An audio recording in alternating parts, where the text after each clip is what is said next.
नमस्कार, मी दीपाली चौधरी तुमच्यासाठी नवीन कथा घेऊन येत आहे. मन माझे तुझे झाले, भाग पहिला. खूप मोठा बंगला दिमाखात उभा होता. मेहता हाऊस. घरामध्ये घंट्यांचा नाद ऐकायला येत होता. पूजा चालू होती. घरातील सगळे तिथं होते. फक्त एक व्यक्ती नाही होती. त्याची आरती झाली तसे सगळे डायनिंग टेबलवर गेले ब्रेकफास्ट करायला. तो पण आला होता.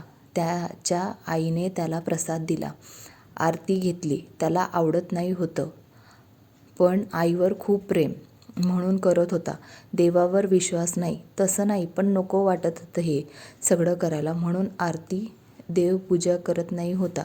खूप मोठा बिझनेसमॅन होता. बिझनेसमॅनचा अवॉर्ड पण मिळाला होता त्याला. शिक्षण झाल्या कामाला लागला तो. त्याच्या वडिलांचा पण बिझनेस होता, पण त्याला त्याचा सुरू करायचा होता. त्याने तो सुरू करून खूप मोठा केला होता. खूप मोठं कुटुंब होतं त्याचं. मंदार नायक नाश्ता करतो ना, त्याची काकी बोलते. मंदारची काकू इंदू. हो काकी, मला तू भरव. खूप लाडात बोलला. सगळ्यांचा लाडका होता, मोठा होता. हो, तूच काय सगळ्यांचा लाडका आहे. आई मला भरव, नाहीतर मी मोठी आई म्हणजे मंदारची आई कडून खाईल. साहिल मंदारच्या काकांचा मुलगा म्हणाला. खा रे, मी काकीकडून खाईन, मंदार म्हणतो. अरे तुमचं राहू द्या, मला खाऊ घाल, काका म्हणतात. मंदारचे काका कैलास. अहो तुमचं काही पण. पोरं मोठे झालेत आपले लाजत म्हणतात. किचनमध्ये निघून जातात. काय काका, मला खाऊ घातलं नाही तिने, लाजत निघून गेली. माझ्या काकीला का त्रास देतात, मंदार म्हणतो. काकांचा चेहरा पडला. मंदार साहिलला टाळी देतो. दोघं पण हसायला लागतात. हसत मजाक मस्तीमध्ये नाश्ता होतो. मंदारचे डॅड खात असतात. सगळे आपल्या कामाला जातात. कैलास विलासचा बिझनेस होता, त्यांना मदत साहिल करत होता. आता बोलू आपल्या हिरोकडे. मंदार मेहता. वय 28, उंची 6.1, गोरा उंच, हँडसम, डॅशिंग, चार्मिंग, प्रेमळ, मनमिळावू, रागाळ थोडाफार. त्यांचं कुटुंब त्यांच्यासाठी सगळं काय होतं. त्यांच्या कुटुंबावर त्यांचं खूप प्रेम होतं. त्यांचं त्यांच्या भावांवर. रिद्धी आली. दादा मला कॉलेजला सोड ना, मला उशीर झाला आहे. मंदारची बहीण. बरं चल, मी सोडतो. नाश्ता केला का, मंदार खूप प्रेमाने तिला विचारतो. हो दादा, मी नाश्ता केला आहे, रिद्धी बोलते. तो तिला कॉलेजला सोडून त्याच्या ऑफिसला गेला. मोठ्या दिमाखात इंडस्ट्री असे नाव झळकत होतं. खूप मोठी बिल्डिंग होती. 18 मजली बिल्डिंग. खूप छान, काचाची आणि खूप अशी छान होती, प्रशस्त अशी. 16 मजली व त्याच्या ऑफिस होतं. त्याची केबिन खूप छान होती. सगळ्या वस्तू खूप महाग होत्या, आकर्षित होत्या. सगळा स्टाफ त्याला घाबरून राहत होता. त्याला ऑफिसमध्ये सगळं घाबरून राहत होते. त्याला काम एकदम परफेक्ट टापटीप लागत होते. त्याचं काम करत होता. त्याला नवीन प्रोजेक्ट मिळाला होता. त्याला तो पूर्ण करायचा होता. तो त्याचं काम करत बसला होता.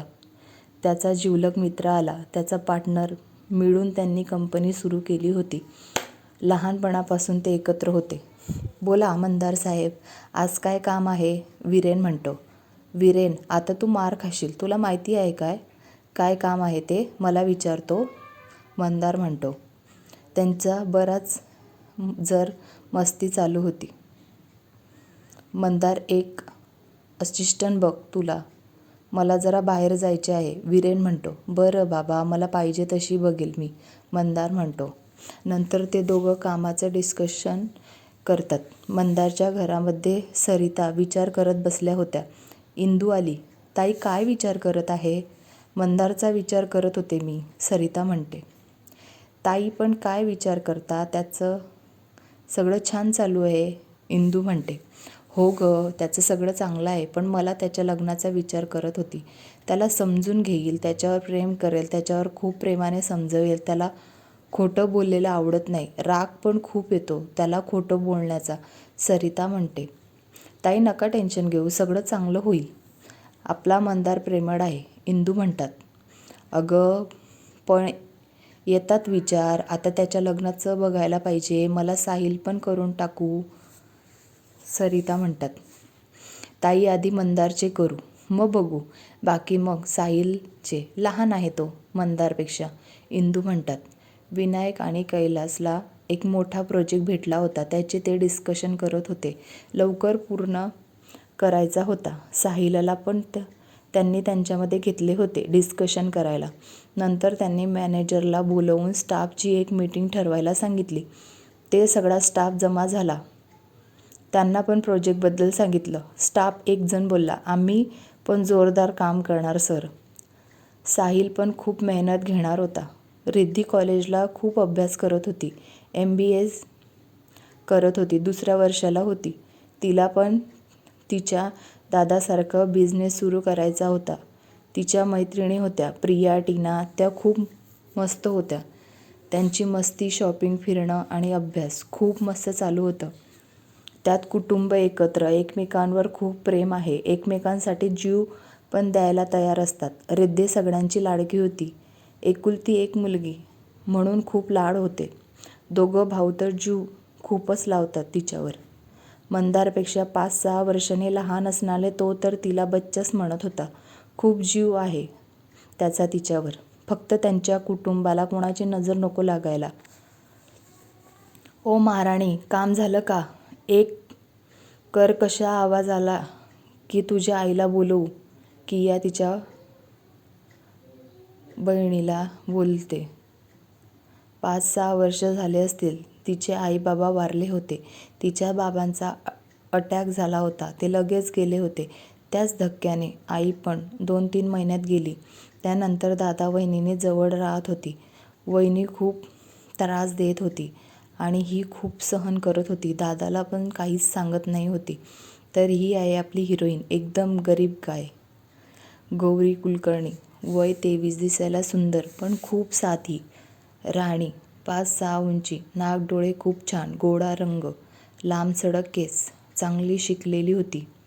वहिनी घरी खूप त्रास देते म्हणून तिची मैत्रीण तिला जॉब कर सांगित होती. पैसे दिसतील तर जरा नरमेल तुझी वहिनी, म्हणून गौरी जॉब करणार होती.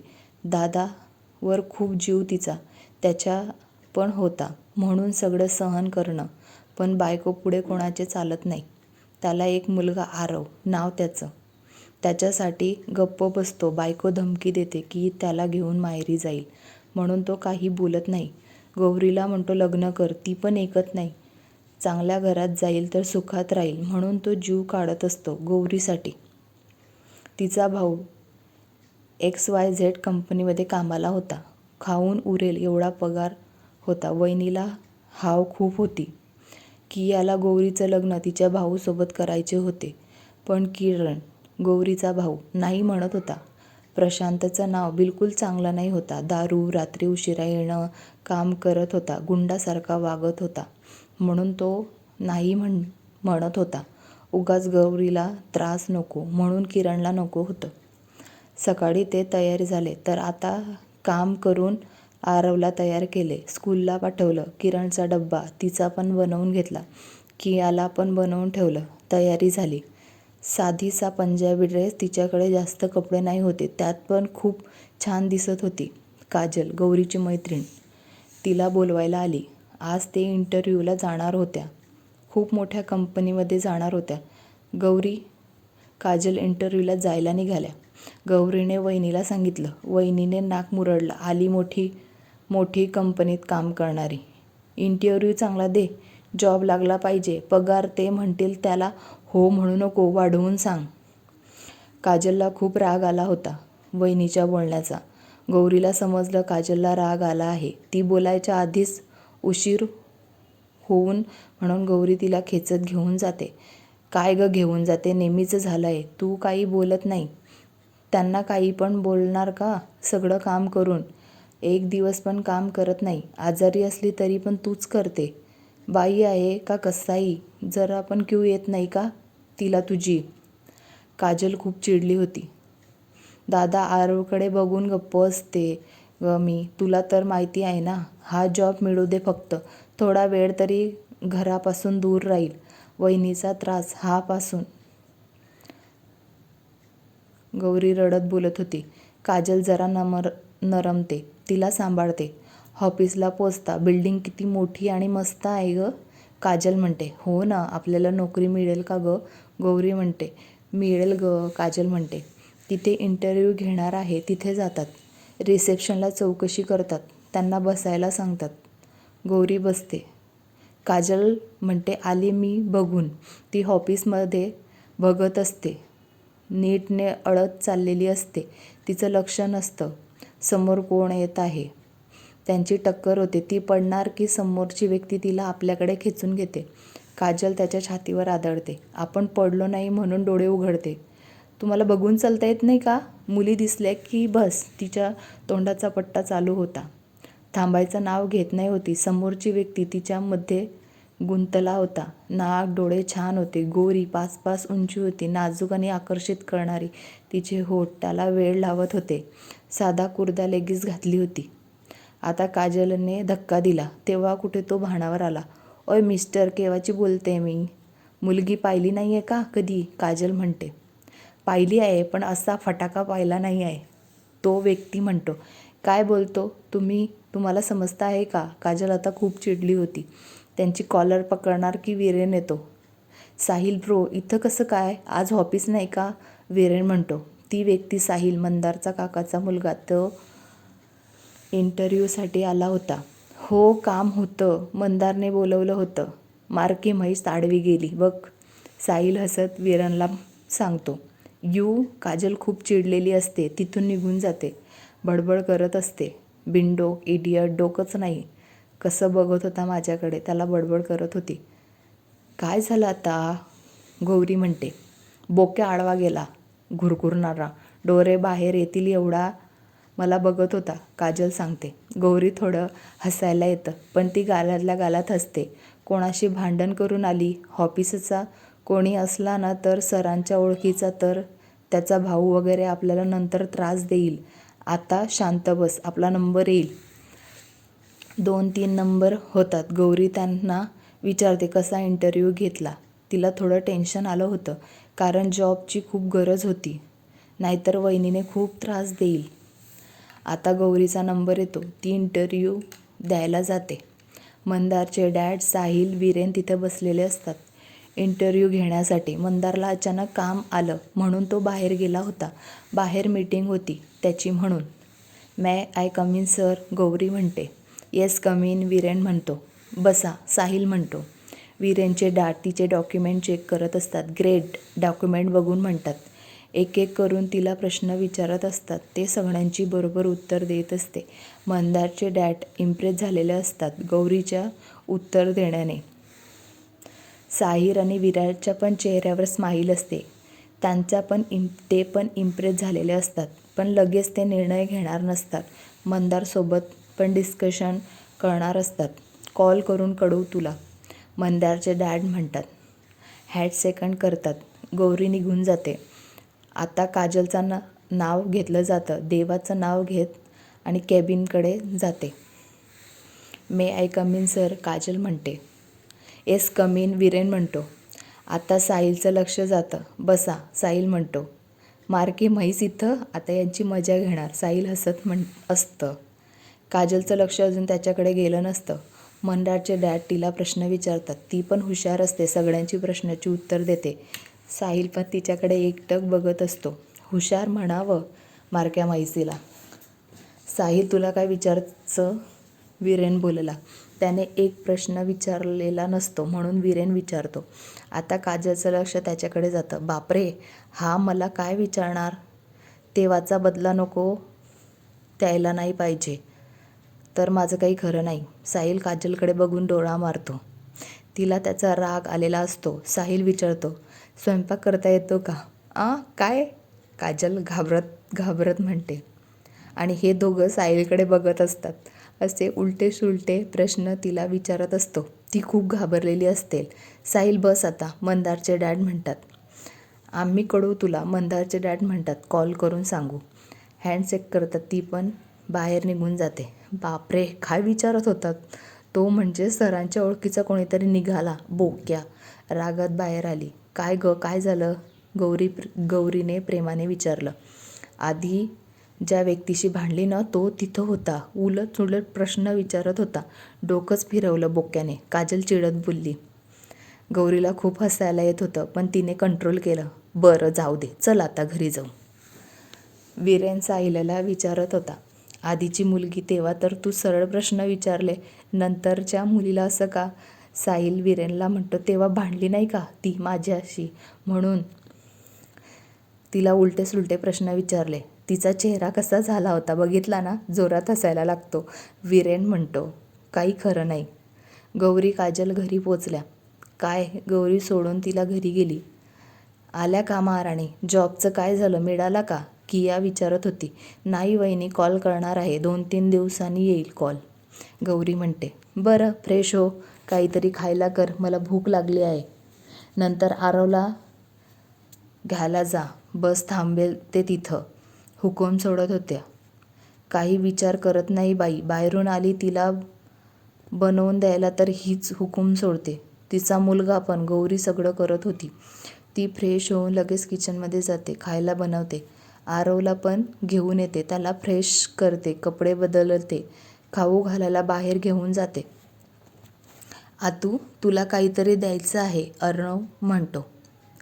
बरं बापरे, काय देणार आहे? लाडू तू मला? खूप प्रेमाने त्याला गौरी विचारते. तिचा पण खूप जीव होता त्याच्यावर.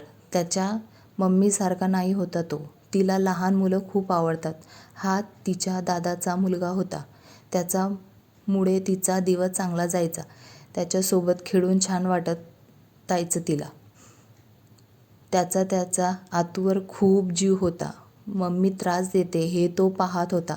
तो काही बोलता येत नाही होतं ना, लहान होता. सगळं काम आतू करते. स्कूलमध्ये काही मिळालं की आतूला आणून देतो. आतूसोबत गप्पा मारतो. स्कूलमधल्या गमती-जमती सांगतो. हे बघ की चॉकलेट, आपण मिळून खाऊ, अर्णव म्हणतो. हो खाऊ, आता मी केलं आहे ते खाऊ. अर्णवला गौरी घेऊन जाते. मंदार मीटिंगवरून ऑफिसला आला होता. काय अपडेट? त्याने मॅनेजरला विचारलं. दिवसभरचं त्याला सांगून झालं होतं. इकडे ओके. इंटरव्ह्यू लिस्ट ती पण आणून द्या. लवकर सिलेक्ट करू. असिस्टंट पाहिजे मला. तुमचं काम तुम्ही करू शकाल. मंदार म्हणतो. ओके सर, वीरेन सरांकडून लिस्ट घेतो, तुम्हाला सांगतो. मॅनेजर म्हणतो. ओके. डॅडसोबत डिस्कशन करावं लागेल. वीरेन आणि साहिल पण सजेशन घ्यावं लागेल. मंदार म्हणतो. ओके सर, तुमची मीटिंग फिक्स करू का? मॅनेजर म्हणतो. ओके, बोलून घ्या त्यांना. मंदार म्हणतो. मॅनेजर निघून जातो. त्यांची मीटिंग फिक्स करतो. मंदारचे डॅड, वीरेन, साहिल, मंदार कॉन्फरन्स हॉलमध्ये बसून डिस्कशन करत असतात. 3-4 मुलींना त्यांनी निवडलेलं असतं. उद्याच त्यांना कॉल करणार असतात. ओके, मग घरी जाऊ आता, मंदार म्हणतो. वीरेन त्याच्या घरी जातो. हे तिघं एकत्र जातात. मंदार खूप दमलेला असतो. डोळे बंद करून बसलेला असतो. साहिल, विनायक बोलत असतात. त्यांच्या कंपनीनाच ते गेले नसतात. न्यू प्रोजेक्ट मिळाला आहे, त्याच्यावर डिस्कशन करत असतात. लवकर काम झालं पाहिजे. घर येतं. ड्रायव्हर सगळ्यांचे दार उघडतो. ते घरात जातात. फ्रेश होऊन डायनिंग टेबलवर जमतात. चहासाठी, कोणाची कॉफीसाठी. दादू, मला पण तुझ्या कंपनीत यायचे, खूप लाडात. रिद्धी मंदारसोबत बोलत होती. का रे बच्चा, काही काम होतं का? मंदार म्हणतो. असंच, मला पण काम शिकायचं आहे, रिद्धी म्हणते. बरं ये उद्या, मंदार म्हणतो. शेमडीला नको घेऊ, त्यांच्या कंपनीत काही येणार नाही तिला, सगळं काम बिघडवून ठेवेल. साहिल म्हणतो. गप रे ढोम्या, तुला काही येतं? कैलास म्हणतात. काय हो पप्पा, तुम्ही नेहमीच असंच करतात, साहिल चिडत म्हणतो. कोण काय बोलतंय माझ्या बाळाला? सरिता म्हणतात. मोठी आई तूच आहे ग माझी फक्त, साहिल म्हणतो. आला मोठ्या आईचा लाडका, माझीच आई आहे ती. गप्प बसा रे, लहान आहे का तुम्ही? विनायक बोलतात. डॅड, हा साहिल भाई मला चिडवत होता, रिद्धी म्हणते. मी काय चिडवलं ग तुला शेंबडे? साहिल म्हणतो. बघा हा मला कसा बोलतो, रिद्धी म्हणते. बरं बस आता, चहा घ्या, तुमची मस्ती नंतर करा, सरिता म्हणतात. सगळ्यांनी चहा कॉफी घेतल्या, गप्पा मारल्या. साहिल तर काजल तिचं भांडण रंगवून सांगत होता. रिद्धी त्याला अजून चिडवत होती. बोक्या बोक्या, ओय शेंबडे थांब, तुला तर नंतर बघतो. तिच्या मागे तिला मारायला पडाला. पूर्ण लिव्हिंग एरियामध्ये ते पकडापकडी खेळत होते, लहान मुलांसारखे. बाकीचे त्यांना बघून हसत होते. कधी मोठी होणार रे हे दोघं, काय माहिती. ए साहिल भाऊ, टाईम प्लीज, दमले आता, मोठमोठ्याने श्वास घेत होती. हो का, ये बघतो तुला, साहिल म्हणतो तिला. तिला पकडतो आणि तिला मारायची ॲक्शन करतो. ती खूप घाबरते, डोळे बंद करते. तो तिला मिठीत घेतो. माझी लाडोबाई. तिला खूप आनंद होतो. एक बोलू का भाई, पण अशीच वहिनी पाहिजे मला, फटाका तुझ्यासारखी. साहिलला काय माहिती, पण सिद्धी बोलली, ते मला तू आवडत होतं. त्याच्या चेहऱ्यावर स्माईल आली होती. हे सरिताने पाहिलं होतं. साहिल काजलचा विचार करत होता. खरंच किती भारी आहे ना, बोलताना तिचे होठ किती नाजूक आहे, मस्त वाटत होते. डोळे किती छान आहे, बोलके आहे. खरंच असा फटाका पाहिजे आपल्याला, साहिल मनात विचार करत होता. आपण काय विचार करत आहे, पण खरंच छान आहे. चिडल्यावर किती मस्त दिसते. तिचे विचार सोड, कामाला लागा. लॅपटॉप घेऊन काम करत बसतो. सरिता इंदू किचनमध्ये शांताबाईला सांगत असतात रात्रीचं काय बनवायचं ते. विनायक कैलास आज काय केलं कंपनीत ते बोलत असतात. रिद्धी पण अभ्यास करत बसली असते. मंदार पण आज मीटिंग झाली, त्याचे डिटेल बघत असतो. किरण घरी येतो. गौरी त्याला पाणी आणून देते. अर्णव पळत पप्पाजवळ येतो. मुलांना पप्पा घरी आले की त्यांना सगळं सांगायचं असतं. पप्पाला मिठी मारायची असते. स्कूलमध्ये काय केलं ते सांगायचं असतं. गंमत जम्मत. गौरी तोपर्यंत चहा घेऊन आली. किरणने चहा घेतला की आपण येऊन बसली. फोनमध्ये लक्ष होतं. तिचा नवरा आला, त्याच्यासोबत बोलू काय नाही. किरण पण तिच्याकडे लक्ष देत नाही. बघू आता पुढे काय होते. तुम्हाला कथा आवडली असेल तर लाईक करा, शेअर करा, कमेंट्स करा आणि पुढचा भाग